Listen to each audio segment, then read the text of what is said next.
Hello and welcome back to Math with Mrs. Becker. Today in Pre-Calculus, we are going to look at Chapter 2, Section 5 and study some interval notation, how to solve linear inequalities, what happens if we have what's called a compound linear inequality, and more. First off, interval notation. Now, interval notation is another way of showing a set of numbers. We're used to inequalities like less than, greater than, less than or equal to, greater than or equal to. Now, interval notation is another way of showing a set of numbers. Super cool. So it kind of resembles an ordered pair. You have a number, a comma, and another number, just like an ordered pair. Now what happens is notice that it's always the smaller value on the left side, the larger value on the right side. It tells you that your interval starts at this value and ends at this value. Now remember, when we're looking at intervals, one of the big questions is, does it include the value? Meaning, is it an open circle or is it a filled in circle? When you're doing interval notations, if your brackets are rounded, you will notice that it's open circles. If the value is included, you will see squared brackets, so it's a filled in circle. So here are some examples. This interval starts at 0 and ends at 4. Both of the brackets are rounded, so they are open circles. And you're shading in between because this is where it starts and this is where it ends. 0, 4. Starts at 0, ends at 4. Rounded bracket on the 0, so it's open. Squared bracket on the 4, so it's filled in. Starts at 0, ends at 4. Filled in, because it's a squared bracket on the 0, it's rounded on the 4, so it's open. Okay, closed interval. So it's okay to have both of them open, one closed, both of them closed. They would both just be squared brackets. Now, if it's non-ending, what that means is you're going to have an arrow. Remember, sometimes when you're graphing on a number line, you'll have values that continue all the way to the right or all the way to the left. When that happens, we use the infinity value. If your arrow is going all the way to the left, your smallest value is negative infinity. It just means it's continuing that direction forever and ever. Infinity is not a stopping point, so it's always rounded, okay? When you have infinity, it's going to be an arrow versus a circle. If you're going all the way to the right, this should be a positive infinity because you're going in the positive direction forever and ever. So this starts at 4. It's a filled-in circle, has an arrow going to the right. This starts at negative infinity, and the highest that it goes is a 4. It's rounded. That's why it's an open circle. Okay, so let's go ahead and draw some of these on a number line. If I go ahead and draw the number line, this interval starts at -2. So -2, -1, 0, 1, 2, 3, 4. Starts at -2, ends at 4. This is a squared bracket, so it's a filled-in circle. This is a rounded bracket, so it's an open circle. Intervals, you're always shading in between. So there's an example. Let's look at the next one. I have negative infinity, so that means I have an arrow going to the left. So the only value I really need to show here is where I have the circle, -3. This is rounded, so it's an open circle on -3. It goes to negative infinity, meaning I have an arrow going to the left. Next one. This is going to positive infinity. Positive infinity means I have an arrow going to the right. The only location that I really need to show is the 0. This is a squared bracket, so it's a filled-in circle. It's going to infinity, so you have an arrow going to the right. Last one, I have a starting and an ending point. My lowest value is 4, 5, 6, 7, 8. The highest value is 9. So I know I'm shading in between 4 and 9. The 4 is a squared bracket, so it's filled in. The 9 is a squared bracket, so it's filled in. Interval means that you're going between those two values. So that is interval notation, okay? Awesome, hope you're having a good time. Let's keep going. It says, use interval notation to represent each set of numbers represented below. Now, if you are like me, okay, I am a visual learner, so I can look at these inequalities and Sometimes it's easy to see what's going on. Other times it really, really helps me to draw it out. For that reason, when I'm teaching you this, I am going to draw out the number line because we are familiar with this. For us, we can figure out what that is. So I can go from inequalities to a number line that will help us write it in interval notation. Okay, so notice the X is in between -3 and 5. So that means that I am shading in between -3 and 5. This would be an open circle because it doesn't include the X or the -3. This would include or does not include, so again, it'd be an open circle, okay? Remember, when you have these symbols, it's open. When you have these symbols, it's filled in, okay? That'll help us as we do this. Both of these would be open. You shade in between. So if I'm doing interval notation, my values start at -3, they end at 5. Open circle, rounded, open circle, rounded. This means the same thing as this. So cool. It's just another notation for us. Okay, let's look at the next one. If X is greater than or equal to 6, so 6 greater than or equal to, that would be a filled in circle. Greater than, I'm going to the right. So interval notation, the smallest value is a 6. If I have an arrow going to the right, it's positive infinity. The 6 is a filled in circle, so it's squared. Infinity is always rounded because it's not a stopping point.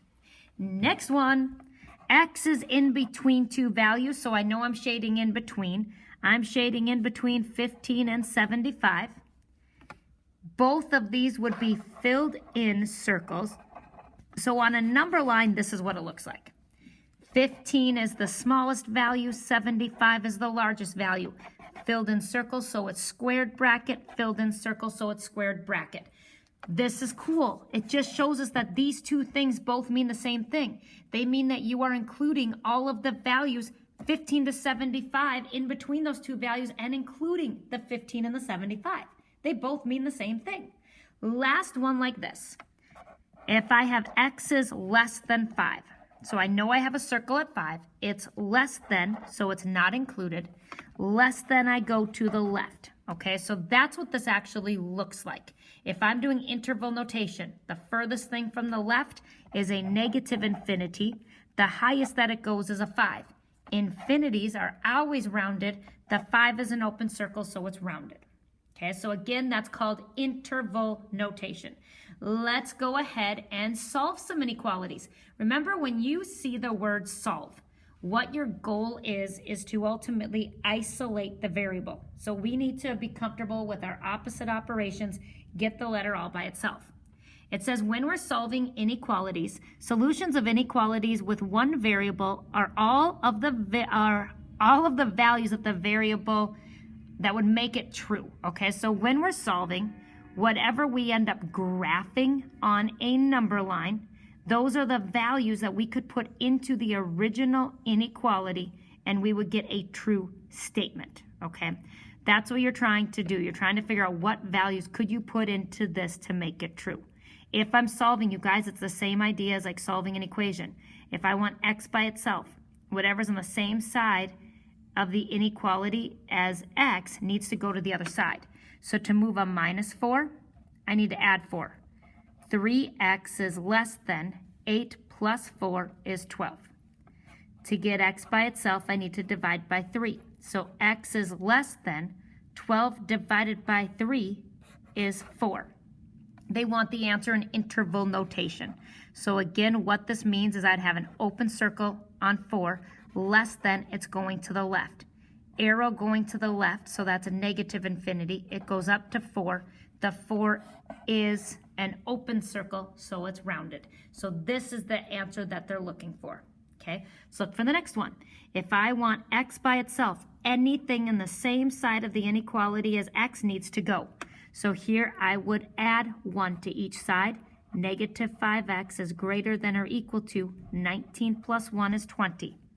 Divide both sides by a negative. The negative cancels, the 5 cancels, X is isolated. Remember, anytime you multiply or divide both sides of an inequality by a negative, you have to flip the sign. So this sign, it was a greater than symbol, it flips over, now it's a less than symbol. I had to do that because I divided both sides by a negative. Positive 20 divided by negative 5 is negative 4. Graphically, this would be a filled-in circle on negative 4, less than I'd be going to the left. So negative infinity, because I have an arrow going to the left, negative 4, that's the highest that the value goes. Infinities are always rounded. This is a filled-in circle, so it's a squared bracket. Squared for filled in, rounded for open. Okay, here's another one. When you're solving equations and inequalities, remember you cannot have x's on both sides of the equation. So I need to minus x from each side. 2x minus 1x is x, minus 1 is less than or equal to 6. Add 1 over, x is less than or equal to 7. Graphically, here's my 7. It would be a filled-in circle. X is less than, so I have an arrow going to the left. Negative infinity up to 7.